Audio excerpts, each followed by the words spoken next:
নাযিল করা হয়েছে। আমরা জানি সূরা আলাকের প্রথম 5টা আয়াত নাযিল করা হয়েছে বিশ্বজাহানের রহমতের নবী মুহাম্মদুর রাসূলুল্লাহ সাল্লাল্লাহু আলাইহি ওয়াসাল্লামের উপর।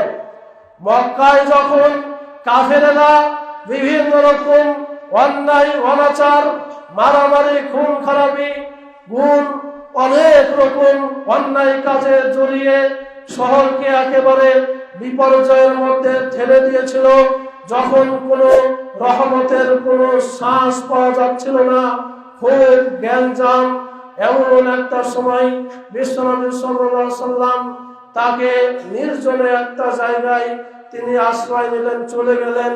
সেখানে গিয়ে ধ্যান করতে লাগলেন, জিজ্ঞাসা করতে লাগলেন, যাকে বলা হয় জাবালে নূর, হীরা গুহায়, জাবালে নূর পাহাড়ের হীরা গুহা যাকে বলা হয়, সেখানে চলে গেলেন এবং সেখানে অনেক দিন রাত অতিবাহিত হতে থাকলো।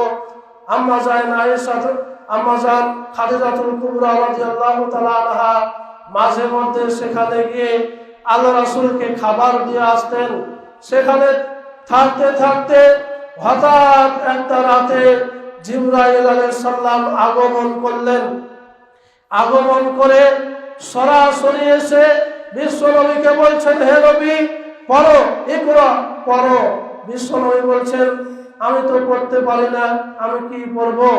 বারবার জিবরাইল বলছেন, তিনবার যখন বলল, নবী বলছে আমি তো পড়তে পারি না। তখন জিবরাইল আল্লাহ রাসূলকে নিজের বুকের সাথে চাপতে ধরে বলছে, ইকরা বিসমি রাব্বিকাল্লাযী খলাক, হে নবী তুমি পড়ো তোমার প্রভুর নামে যিনি মানুষকে সৃষ্টি করেছে। এরপরে ধারাবাহিকভাবে 5টা আয়াত জিবরাইল আলাইহিস সালাম নবীর ওপর সর্বপ্রথম হীরা গুহায় নাযিল করে দিলেন। তারপরে বেশ কিছুদিন কুরআন নাযিলের এই সিলসিলা বন্ধ থাকলো। হঠাৎ একদিন আল্লাহ রাসূল দেখলেন যে জিবরাইল আকাশে দেখা যাচ্ছে, একেবারে সরাসরি তার স্পষ্ট পরিচয়ে, এত 600টা পাখা রয়েছে, ডানা রয়েছে জিবরাইলের। এরকম একটা ভয়ঙ্কর অবস্থায় তিনি ওহী নিয়ে চলে এসেছেন। আল্লাহ রাসূল সেটা দেখে ভয়ে বাড়িতে গিয়ে চাদর গায়ে দিয়ে শুয়ে পড়েছেন, কাঁপতে আছেন। তারপরে নাযিল হচ্ছে, ইয়া আইয়ুহাল মুদ্দাসসির, হে চাদর গায়ে দিয়ে, চাদর মুড়ি দিয়ে শুয়ে থাকা ব্যক্তি, কুম ফাআনজির, দাঁড়াও, উঠে দাঁড়াও এবং মানুষকে ভীতি প্রদর্শন করো। এভাবে আয়াতগুলো নাযিল হতে থাকলো। পরবর্তী মক্কায় 15 বছর 13 বছর এবং মদিনায় 10 বছর, পর্যায়ক্রমে ইতিহাস অনুযায়ী, ঘটনা অনুযায়ী যেখানে যে আয়াত নাযিল করা লেগেছে সেখানে সে আয়াত নাযিল করে ধীরে ধীরে 23 বছরে সম্পূর্ণ কুরআন নবীর উপর রব্বুল আলামিন নাযিল করেছেন। সর্বশেষ যেটা আয়াত, আল ইয়াউমা আকমালতু লাকুম দীনাকুম ওয়া আতমামতু আলাইকুম নি'মাতি, এই যে একটা আয়াত দিয়ে আল্লাহ রাসূলকে জানিয়ে দেওয়া হলো বিদায় হজের মাসে, সেই জায়গায় এই আয়াত নাযিল করে জানিয়ে দেওয়া হলো, আমি ইসলামকে তোমাদের জন্য একমাত্র সত্য দিন হিসেবে মনোনীত করে দিলাম। ইসলাম ছাড়া আর অন্য কোনো দিন নাই, অন্য কোনো পথ নাই। ইসলাম ছাড়া যে ব্যক্তি অন্য পথে, অন্য পন্থায় চলতে চাইবে, সে ব্যক্তি বিভ্রান্ত হয়ে যাবে, সে ব্যক্তি ভ্রষ্ট হয়ে যাবে। সম্মানিত উপস্থিতি, বলছিলাম রমজানুল মুবারক মাসের লাইলাতুল কদরের রাত্রে রব্বুল আলামিন সর্বপ্রথম কুরআনের যে ধারাবাহিক সূচনা সেটা শুরু করেছিলেন আমাদের নবীর ওপর। রব্বুল আলামিন এত একটা ভারী কিতাব আল্লাহ রাসূলের ওপর নাযিল করেছে যা আসলে অত্যন্ত ভারী।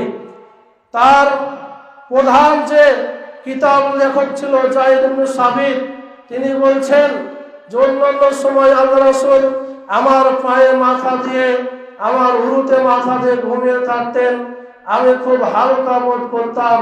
কিন্তু একদিন কোরআনের আয়াত নাজিল হচ্ছে। কোরআনের আয়াত এমন ভাবে নাজিল হচ্ছে, আমার পা এমন ভাবে ভারী হতে লাগলো যেন মনে হচ্ছে আমার পা ভেঙে চুরমার হয়ে যাবে, এত ভারী।